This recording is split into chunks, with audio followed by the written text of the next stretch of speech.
Hello students, जय हिंद। Welcome back to my channel GCS Arimitra. देखिए बेटा, स्टैटिस्टिक्स आपको मैंने डिस्कस कर दिया है। अब बेटा आपके डिमांड पर मैं लेकर आया हूँ चैप्टर नंबर 10 सर्कल्स के कुछ इंपॉर्टेंट क्वेश्चंस और थ्योरम्स हम यहाँ पर डिस्कस करने वाले हैं। ठीक है, कुछ एक्स्ट्रा क्वेश्चंस भी हम डिस्कस करेंगे और कुछ एनसीईआरटी के क्वेश्चंस जो इंपॉर्टेंट आपके हैं और जो एग्जाम्स में आने के चांसेस हैं उनको भी हम वन बाय वन डिस्कस करेंगे। तो बेटा आपका टाइम ज़्यादा नहीं लेते हुए स्टार्ट करते हैं आज की video with the chapter name circles. देखो बेटा, चैप्टर 10 की हम बात कर रहे हैं सर्कल्स की। ठीक है बेटा, तो ज़्यादा टाइम नहीं लेंगे, इसमें हम ज़्यादा इंट्रोड्यूस नहीं करवाएंगे क्योंकि इंट्रोडक्शन आपको ऑलरेडी आता है। ठीक है, बस कुछ टर्म्स आपने ध्यान रखना है। एक तो बेटा टेंजेंट के बारे में। टेंजेंट क्या होता है? देखो, अगर मेरे पास एक सर्कल गिवन है, ठीक है बेटा, टेंजेंट क्या होता है? एक लाइन होती है जो सर्कल को सिर्फ एक पॉइंट पर टच करते हुए जाती है। ठीक है बेटा, और सेकंड क्या होता है? जो सर्कल को दो पॉइंट पे कट करते हुए जाती है, इंटरसेक्ट करते हुए जाती है, उसे हम सेकंड कहते हैं। ये आपका सेकंड हो गया and this one is tangent. Clear बेटा?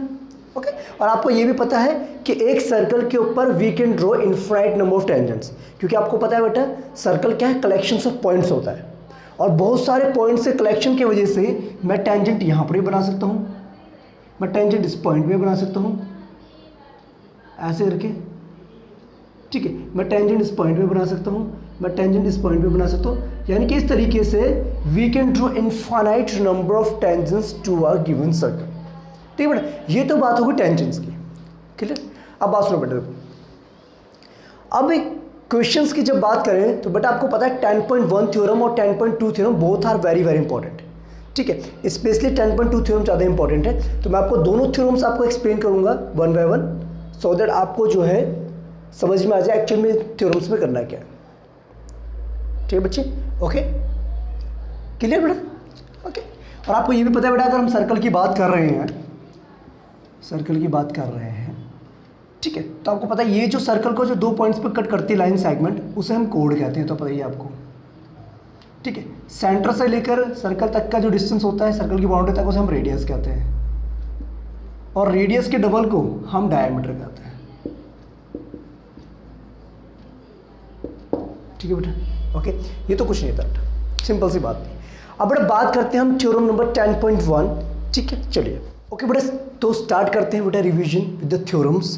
देखो, सबसे पहले बात करते हैं हम थ्योरम नंबर 10.1 की। देखो यहाँ पर क्या बोला गया बेटा इस थ्योरम में, the tangent at any point of a circle is perpendicular to the radius to the point of contact. तो आपको बताना है क्या बेटा कि जो टेंजेंट हमेशा होती है ना, वो रेडियस के परपेंडिकुलर होती है at the point of contact. अब बात सुनो बेटा, सबसे पहली बात तो हमें क्या करना पड़ेगा, यहाँ पर गिवन लिखना पड़ेगा कि हमें क्या क्या कंडीशंस गिवन है। हमें गिवन है अ सर्कल, ठीक है बेटा, एक सर्कल हम लेट कर रहे हैं विथ सेंटर O, जिसका सेंटर क्या है? O है। ठीक है, and XY is a tangent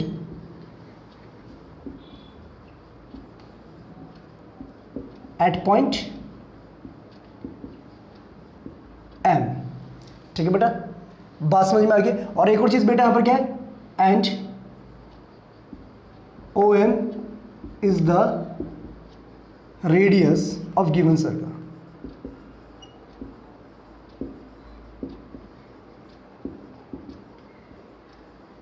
ठीक है, कैसे? क्योंकि पता है बेटा आपको सेंटर से लेके सर्कल की बाउंड्री तक की जो लाइन होती है that is called the line segment होती है, उसे हम रेडियस कहते हैं। तो पता होगा आपको। अब हमें प्रूफ क्या करना पड़ेगा? टू प्रूव दैट हमें प्रूफ करना है कि जो OM है यानी कि जो रेडियस है ये वो क्या परपेंडिकुलर है किसके? टेंजेंट के। ठीक है, या हम कह सकते हैं टेंजेंट जो है वो रेडियस के परपेंडिकुलर है। ठीक है बेटा, अब सुनो बात बेटा, अब प्रूफ कैसे करेंगे? प्रूफ करने से पहले हम करेंगे छोटा सा कंस्ट्रक्शन करेंगे, और वो क्या है? देखो कंस्ट्रक्शन क्या करेंगे, आप बहुत सुनो ध्यान से बच्चे। देखो, हमें क्या प्रूफ करना है? रेडियस जो है या टेंजेंट जो है वो परपेंडिकुलर होता है रेडियस के, और रेडियस जो टेंजेंट के परपेंडिकुलर होता है, वाइस वर्सा कह सकते हैं। ठीक है, अब बेटा सुनो, अगर आपको पता है बेटा एक पॉइंट से लेकर के किसी भी लाइन का डिस्टेंस की अगर हम बात करें, सपोज कि एक मेरे पास एक पॉइंट है, ये एक पॉइंट है और ये मेरे पास एक लाइन है, ठीक है बेटा। अगर इस पॉइंट से मुझे शॉर्टेस्ट डिस्टेंस निकालना है तो आपको पता है किसी एक पार्टिकुलर पॉइंट से किसी भी लाइन तक का शॉर्टेस्ट डिस्टेंस हमेशा क्या होता है, परपेंडिकुलर होता है, क्लियर। तो अगर मैं किसी भी तरीके से इस लाइन सेगमेंट को शॉर्टेस्ट डिस्टेंस प्रूव कर दूं तो क्या मैं बता सकता हूं कि it is perpendicular to the tangent, yes, okay. अब सुनो बात बेटा, एक कंस्ट्रक्शन करेंगे हम, लेट करेंगे, late P and Q be 2 points on XY, ठीक है बेटा। हमने क्या करा, 2 पॉइंट्स लिए, तो हमने P पॉइंट लिया, एक हमने Q पॉइंट लिया, किसके ऊपर, XY के ऊपर, ठीक है, वेरी नाइस। आप ये काम करो, ज्वाइन कर दो OP को और OQ को भी ज्वाइन कर दीजिए।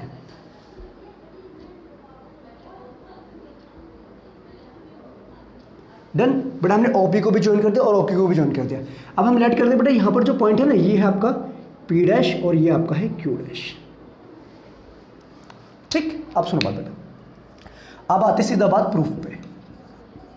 नाउ लिसन ध्यान से, ओके, वेरी नाइस, लिखो, समझिए बात।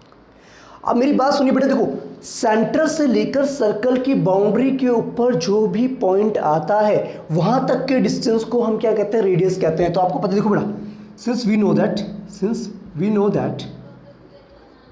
दैट हमें पता है बेटा कि जो OM है वो किसके बराबर है, OP डैश के बराबर है, और OP डैश किसके बराबर है बेटा, OQ डैश के बराबर है। क्यों है, radius of a circle, radius of same circle, समझ रहे हैं बात, क्लियर है कि नहीं है। अब अगर रेडियस में थोड़ा सा भी कुछ मैं ऐड करूंगा तो क्या वो रेडियस से बड़ा नहीं हो जाएगा। देखो क्या मैं इसको बच्चा से लिखूं, देखो OP डैश मैंने लिखा, अगर मैं OP डैश में P डैश P को ऐड कर दूं, OP डैश में P डैश P को ऐड कर दूं तो क्या ये आपका OM से बड़ा नहीं हो जाएगा। यानी इसका मतलब ये हुआ कि जो हमारा OP है that is greater than OM, let it be question number 1, done, clear. Similarly अगर हम बात करें बेटा, तो आपको पता है कि जो OQ डैश है वो किसके बराबर है, OM के बराबर है, वेरी गुड। अगर मैं OQ डैश में Q डैश Q को ऐड कर दूं तो क्या ये OM से बड़ा नहीं हो जाएगा, यानी कि OQ is greater than OM, जैसा चेक इट आउट। देखो बेटा, सेंटर से ये डिस्टेंस भी जो है टेंजेंट तक के लिए, और यहाँ से यहाँ तक का डिस्टेंस भी क्या है, OM से बड़ा है। यानी OM क्या है, आपका सबसे शॉर्टेस्ट डिस्टेंस है किसी एक पॉइंट और लाइन के बीच में, तो इसका मतलब परपेंडिकुलर हो गया। तो हम यहाँ से लिख सकते हैं बच्चे कंक्लूजन, हम लिखेंगे therefore OM is the shortest distance between a point O and line XY। आई बात समझ में कि नहीं। तो बेटा यहाँ से हमने प्रूफ कर लिया OM क्या शॉर्टेस्ट डिस्टेंस है, और शॉर्टेस्ट डिस्टेंस है तो मैंने आपको बताया था पॉइंट और लाइन के बीच के शॉर्टेस्ट डिस्टेंस हमेशा क्या होता है, परपेंडिकुलर होता है। तो हम यहाँ से क्या लिखेंगे, यहाँ से हमें कंक्लूजन क्या मिलेगा, so OM is perpendicular on XY, hence proved. आई बात समझ में कि नहीं आई, ठीक है बेटा। तो ये जो थ्योरम आपके एक तरीके से ये भी इंपॉर्टेंट है। अब बच्चे हम बात करेंगे theorem number 10.2, okay, let's continue. अब बात करते हैं 10.2 थ्योरम की एक्सरसाइज चैप्टर नंबर 10 सर्कल्स। देखो ये जो थ्योरम है बेटा बहुत ज़्यादा इंपॉर्टेंट है, ठीक है, हो सकता है कि एग्जाम में देखने को मिल जाए। तो देखिए बेटा 10.2 थ्योरम क्या कहता है, the length of tangents drawn from an external point to circle are equal. आपको प्रूफ क्या करना है कि एक एक्सटर्नल पॉइंट से जब भी आप सर्कल के ऊपर टेंजेंट्स ड्रॉ करते हैं तो वो क्या होती है, इक्वल लेंथ की होती है, आपको प्रूफ करना है। और आपको ये भी पता है बेटा एक्सटर्नल पॉइंट से सर्कल के ऊपर we can draw only 2 tangents, ठीक है, ओके। अब बात सुनो बेटा, अब क्या करेंगे, देखो सबसे पहली बात तो बेटा आपको पता है गिवन लिखना होता है प्रॉपर तरीके से, ठीक है, गिवन क्या है, circle, a circle with centre O, centre O, ठीक है। और हमें एक और चीज गिवन है, क्या गिवन है बेटा, P Q and P R are tangents at point Q and R respectively, ठीक है बेटा, बात समझ में आ गई। पी क्यू पी आर के टेंजेंट्स है गिवन सर्कल के ऊपर। अब प्रूफ क्या करना है, टू प्रूव दैट आपको प्रूफ करना है कि जो पी क्यू लाइन आपकी है that is equals to P R, ये आपने प्रूफ करना है। तो इसके लिए हम क्या करेंगे बेटा, एक काम करेंगे, कंस्ट्रक्शन करेंगे, ज्वाइन ओ क्यू को हम ज्वाइन कर लेते हैं और ओ आर को हम ज्वाइन कर लेते हैं और यहाँ से हम ओ पी को ज्वाइन कर लेते हैं, ठीक है। तो हमारे पास दो ट्रायंगल्स मिल जाएंगे। तो हम क्या लिखेंगे यहाँ पर, कंस्ट्रक्शन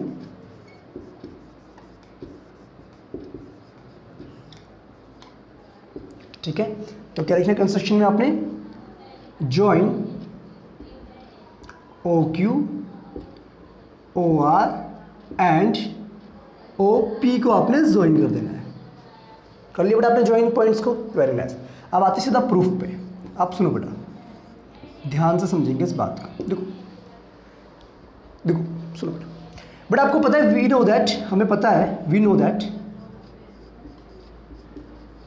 टेंजेंट क्या होता है बेटा आपका, tangent at the point of contact क्या होता है, रेडियस के परपेंडिकुलर होता है, ये आपको पता है। We know that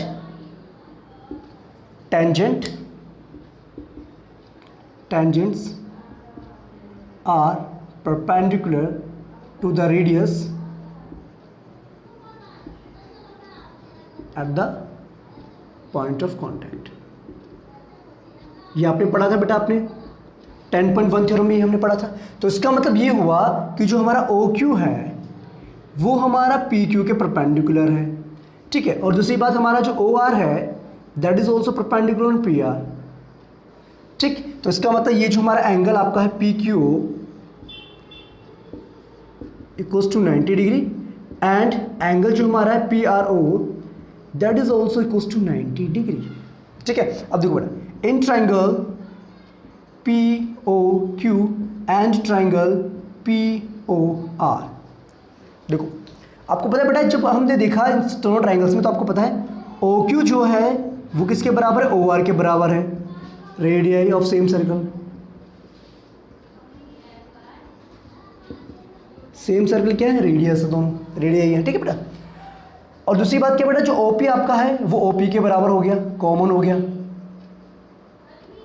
common side on both triangles. और तीसरी बात बेटा कि यहाँ पर जो एंगल आपका है PQO और एंगल PRO, ये दोनों के दोनों क्या 90 डिग्री के हैं। देखो बेटा आगे क्लियर, ठीक है। देखो ये वाला एंगल इसके बराबर राइट एंगल हो गया, this one is the hypotenuse and this line is equal to this line.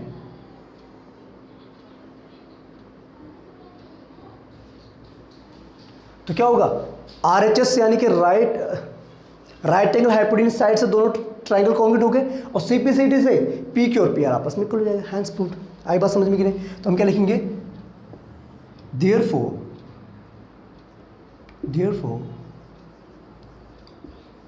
by right angle hypotenuse side congruence criteria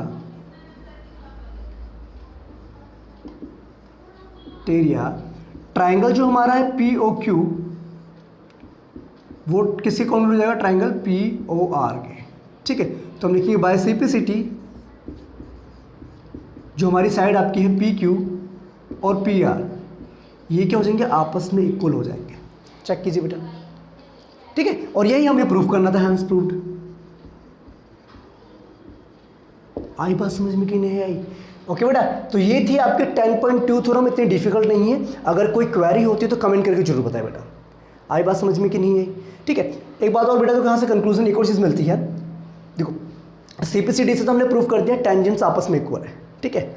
but एक चीज़ और होती है यहाँ पर, क्या होती है कि CPCD से ये वाला जो एंगल आपको बन रहा है सेंटर पे, ये भी आपस में इक्वल हो जाते हैं, और ये वाला जो एंगल बन रहा है टेंजेंट के साथ, ये भी आपस में इक्वल हो जाते हैं। समझे? तो इसका मतलब ये हुआ कि जो लाइन हमने ज्वाइन की है ना बेटा, सेंटर से लेकर के एक्सटर्नल पॉइंट तक, ये जो है सेंटर पे एंगल और टेंजेंट्स के बीच में जो एंगल है उसको बाइसेक्ट करता है। तो ये चीज़ का भी आपने ध्यान रखना है। आई बात समझ में कि नहीं है? ओके।